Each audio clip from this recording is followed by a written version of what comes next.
तो महाराष्ट्र असेंबली और हरियाणा असेंबली इंतखाबात के तहत आज दोनों रियासतों में पोलिंग हो रही है, वोट डाले जा रहे हैं और लोगों में काफी जोशो खरोश देखा जा रहा है जमहूरियत के इस जश्न को लेकर। और लोग बड़ी तादाद में घरों से निकल रहे हैं। सिर्फ अगर आप मुंबई के कुछ इलाकों को छोड़ दीजिए जहां पर अभी एक तरह से सुबह के औकात हैं, क्योंकि लोग देर में सोकर उठते हैं, और उसके बाद दोपहर के बाद यहां पर एक तरह से वोटिंग की जो रफ्तार है वो स्पीड लेती है। तो ऐसे में दोनों रियासतों में लोगों में काफी जोशो खरोश देखा जा रहा है। और इस बीच औरंगाबाद सेंट्रल असेंबली हलके से एमआईएम के उम्मीदवार नासिर सिद्दीकी ने पंचायत समिति पोलिंग मरकज पर पहुंचकर अपना वोट डाला है। और औरंगाबाद के खासतौर से अगर हम बात करते हैं तो इम्तियाज जलील जो यहां के रुकने पार्लियामेंट हैं, उनका क्या कुछ कहना है इन इंतखाबात पर, उनका रद्देमल सुन लीजिए। महाराष्ट्र असेंबली चुनाव की पोलिंग का अमल जारी है। हमारे साथ रुकने पार्लियामान इम्तियाज जलील साहब है। अभी उन्होंने वोट कास्ट किया है, उनसे बात कर रहे हैं। सर, 2014 में और 2019 में क्या फ़र्क है? कोई फ़र्क नहीं है। जो जोश 2014 के अंदर था वही जोश 2019 के अंदर देखने को मिलेगा। और औरंगाबाद शहर एक इत्तेहाद की मिसाल है और वही इत्तेहाद की बुनियाद के ऊपर 2014 में मैं एमएलए चुनकर आया, 2019 के अंदर मैं एमपी चुनकर आया। और इस बार हमें पूरा यकीन है कि हम जो 3 सीटें लड़ा रहे हैं उसके अंदर हमें अच्छी कामयाबी मिलेगी। एमआईएम को 5 साल औरंगाबाद के लोगों ने दिए। औरंगाबाद के लोगों के कुछ सवाल भी है, वो तरक्की और मंशियात की लानत से पाक होना चाहते हैं। तो क्या एमआईएम इन वादों को पूरा करेंगी? देखिए, तरक्की के ताल्लुक से मैं आपको साफ बताऊं कि मैंने कल ही अखबारों के अंदर छापा है कि मतलब मैंने 5 साल के अंदर क्या क्या मैंने काम किए हैं करके। और पूरे काम जो है छापना बहुत बड़ी बात होती है, बोलना एक अलग बात होती है। नेता लोग कुछ भी बोल देते हैं, मैंने ये करा, मैंने वो करा। उसके अंदर मैंने पूरा छापा है कि मेरे 5 साल के दौर में मैंने बड़े बड़े काम जो है वो ऐसे बड़े बड़े काम मैंने अखबार के अंदर छाप कर है तो लोगों को बताया है कि ये मेरे काम है। और लोगों को उस बात का यकीन है। इसी वजह से मेरे 5 साल के एमएलए का टेनियर के बाद अगर औरंगाबाद की आवाम 4 लाख वोट देकर मुझे एमपी बनाती है तो कहीं ना कहीं वो मेरे काम से मुतमईन थी। हमको यकीन है कि इस बार भी बहुत अच्छा हमको नतीजे मिलेंगे। इस चुनाव में बहुत सारे बुनियादी मुद्दे उठे, लेकिन साथ ही हिरवा और भगवा भी चला। देखिए, बड़े अफसोस की बात है कि जब से लोकसभा का इलेक्शन मैं जीता हूं तब से शिवसेना के नेताओं ने एक ही बात लगाई है कि यहां पर हरा रंग चढ़ गया है या हरे रंग को गाड़ना पड़ेगा और भगवे को फिर से उठाना पड़ेगा। ये क्या है कि एक इस तरह की राजनीति पिछले कई सालों से लोग कहते हैं। अब मैं खुद कहता हूँ कि रंग अगर आपका भगवा है तो मुझे दे दीजिएगा, मैं पकड़ूंगा, पूरे आदर सम्मान के साथ पकड़ूंगा। हरे रंग को मैं पकड़ता हूँ, नीले रंग को पकड़ता हूँ, भगवे रंग को पकड़ता हूँ। सब रंग मेरे अपने रंग है। लेकिन ये भगवा भगवा बोल के है तो ये किसी तरह से अहम मुद्दों को हटका दो और लोगों को ये बोलो कि देखो अब हिरवा आ गया है, हरा रंग आ गया है, उसको गाड़ने का वक्त आ गया है। ये कैसा है? आप लोगों के पास जाइए काम लेकर। उसके अंदर हम लोगों के पास काम लेकर गए कि साहब आपके ये काम है, इतने हमने किए हैं, इतने बचे हुए हैं, आगे करेंगे इंशाल्लाह। एमआईएम की जड़ें महाराष्ट्र में मजबूत हो चुकी है, अब अगला मंजरनामा कैसा होगा? देखिए, हम महाराष्ट्र के अंदर 44 सीट्स लड़ा रहे हैं और हमें खुशी इस बात की है कि ये 44 सीट्स वो है कि जहाँ पर बहुत अच्छी ताकत हमारी है। और हमें यकीन है कि महाराष्ट्र के जब नतीजे आएंगे उसमें एमआईएम कितनी ताकतवर हुई आपको इसका अंदाज़ा लगेगा इंशाल्लाह। ये थे इम्तियाज जलील साहब। इनका साफ कहना है कि महाराष्ट्र में एमआईएम कितनी मजबूत हुई है इसका अंदाज़ा 24 तारीख को हो जाएगा। अजहरुद्दीन, न्यूज़ 18 उर्दू, औरंगाबाद। तो एमआईएम ने 2014 में 2 सीटें जीती थी महाराष्ट्र में और एक तरह से महाराष्ट्र की सियासत में एमआईएम की एंट्री हुई थी। और इस बार 44 सीटों पर एमआईएम किस्मत आजमा रही है महाराष्ट्र की सियासत में। हालांकि औरंगाबाद से रुकने पार्लियामेंट, हैदराबाद के बाद दूसरी एक सीट एमआईएम के खाते में गई थी 2019 में।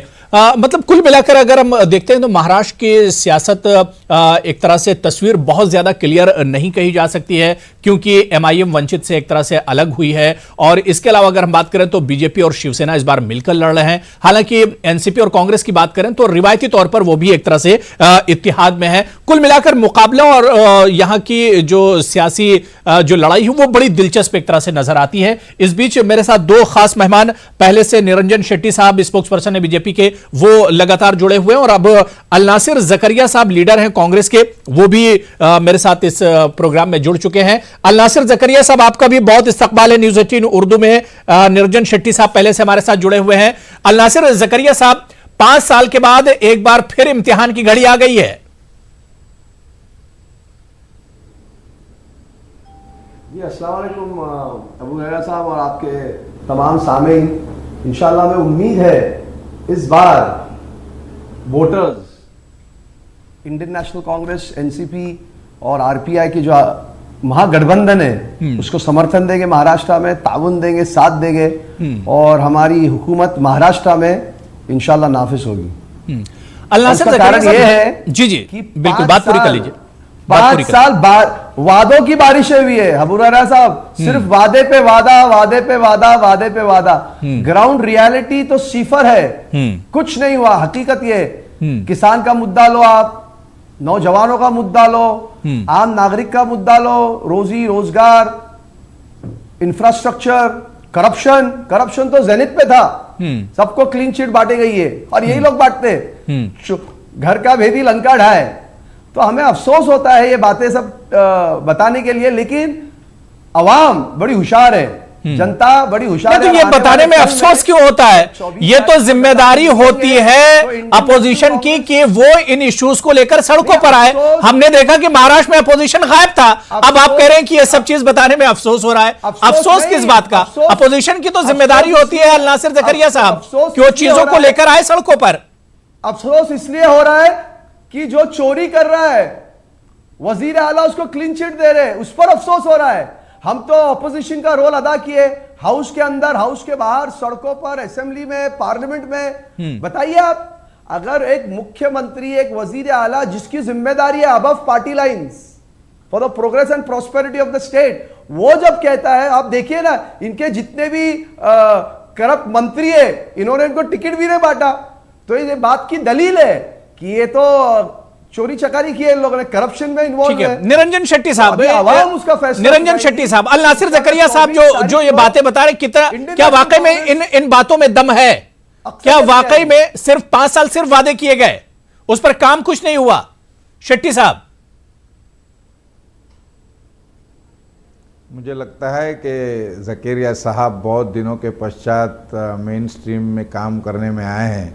कहीं ना कहीं जिस प्रकार से आपने ही बात कही कि यदि ऑपोजिशन दिखता तो रास्ते पर दिखता, आपके चैनलों के माध्यम से दिखता, तो कहीं ना कहीं आपने भी देखा होगा कि ये लोग सिर्फ आज इस बात को उखाड़ रहे हैं और बात को दोहरा रहे हैं क्योंकि चुनाव सामने हैं। इनका स्वभाव है, इनका हमेशा का नेतृत्व एक बार मैनिफेस्टो में लिखता है और बाद में ये कह के दरकिनार करता है कि ये हमारी प्रिंटिंग मिस्टेक थी। इनके जो अध्यक्ष थे महाराष्ट्र के प्रभा राव जी, उन्होंने एक बार किसानों को कोई रियायत दी थी और कहा था कि हम कर्ज माफ़ कर देंगे। उसके पश्चात जब सुशील कुमार शिंदे जी से पूछा गया जब वो मुख्यमंत्री बने कि ये क्या है, क्या आप किसानों को का ऋण माफ करेंगे क्या, उन्होंने कहा सर ये तो प्रिंटिंग मिस्टेक है। तो इस प्रकार की इनकी नीति रही है। गलत बता रहे हैं आप, मुझे लगता है नहीं, मुझे देखिए आप देखिए अल नसीर जकारिया साहब मुझे बोलने नहीं देंगे। मैंने इनको रोका नहीं, अबू हैदर जी मैंने इनको रोका नहीं। उनको सही बात तो आपका समय पे बता दीजिए ना। अब आप जब बात कर रहे थे सब गलत, आप गलत बयानी, आप गलत बयानी कर रहे थे, मैंने आपको रोका क्या? आप गलत बयानी कर रहे थे। पूरी जनता आपके देखिए न्यूज़ 18, आप न्यूज़ 18 के दर्शक जानते हैं। आपने तो वादा करके वादा खिलाफी किए। आपने वादा किया कि हम किसानों का कर्ज माफ करेंगे, हम कई युवाओं को नौकरी देंगे, हम इकोनॉमी सुधारेंगे, हम इंफ्रास्ट्रक्चर। क्या किया आपके हाथ में मैनिफेस्टो, बताइए उसमें से पढ़ के।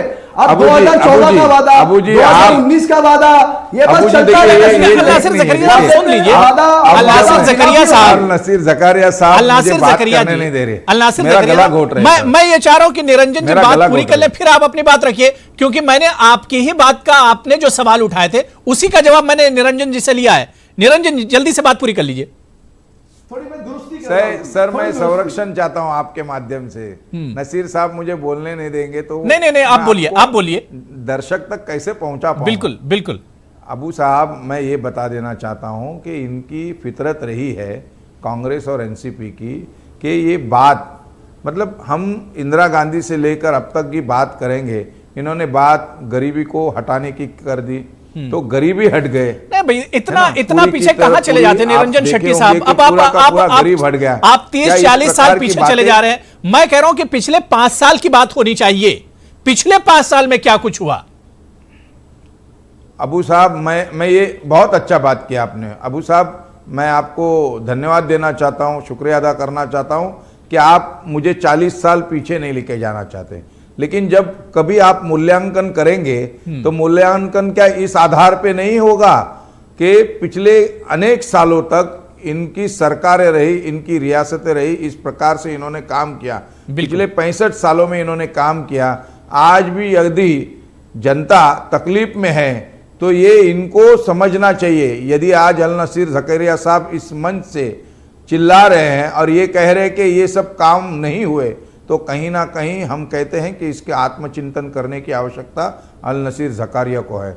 यदि आज युवक बेरोजगार है तो ये चिंता उनको करनी चाहिए कि कहीं ना कहीं उन्होंने उनकी जो पॉलिसी थी वो पॉलिसी पैरालाइसिस है, इस कारण से वो आज यहाँ पर लोग बेरोजगार हैं। पिछले 5 साल में हमने जो तो 5 साल वायदे में किए थे, कितना सुधार लाए? कोशिश की थी कि गांव में, देखिए हमने कोशिश की कि गांव में जिस प्रकार से ग्रामीण के शहर, ग्रामीण के इलाकों में, कस्बों में किस प्रकार से मुख्यमंत्री ग्राम सड़क योजना के माध्यम से अधिक से अधिक हम वहां पर उस रास्ते का निर्माण करें। करीबन 8,900 किलोमीटर के आसपास हमने रास्ते का निर्माण किया। हमने दुष्कालग्रस्त जो जगह है मराठवाड़ा, विशेष करके इस पश्चिम महाराष्ट्र में, वहां पर हमने दुष्काल का जो एरिया है जहां पर इस प्रकार का एक घटना घटती थी हमेशा, उसको जलयुक्त शिवार से जोड़ा। आप देखे होंगे करीबन 19,000 गांव इसके साथ जोड़ा। लोक सहभाग भी उसका साथ हुआ। मैं ये नहीं कह रहा हूं जाहिर सी बात है कि अब सरकार है, उसने जो काम किया है उसका एक तरह से बहीखाता निरंजन शेट्टी साहब रख रहे हैं। और इसमें सच्चाई क्या है ये तो सही तस्वीर अपोजिशन ही बता सकती है, उस रियासत के अवाम बता सकते हैं। लगातार ये चर्चा जारी रहेगी और लगातार महाराष्ट्र और हरियाणा के पोलिंग पर हमारा फोकस भी रहेगा। लगातार न्यूज़ 18 उर्दू से आप जुड़े रहिए। छोटा सा ब्रेक लेंगे, ब्रेक के उस पार भी अल नासिर ज़करिया साहब और निरंजन शेट्टी साहब हमारे साथ जुड़े हुए हैं।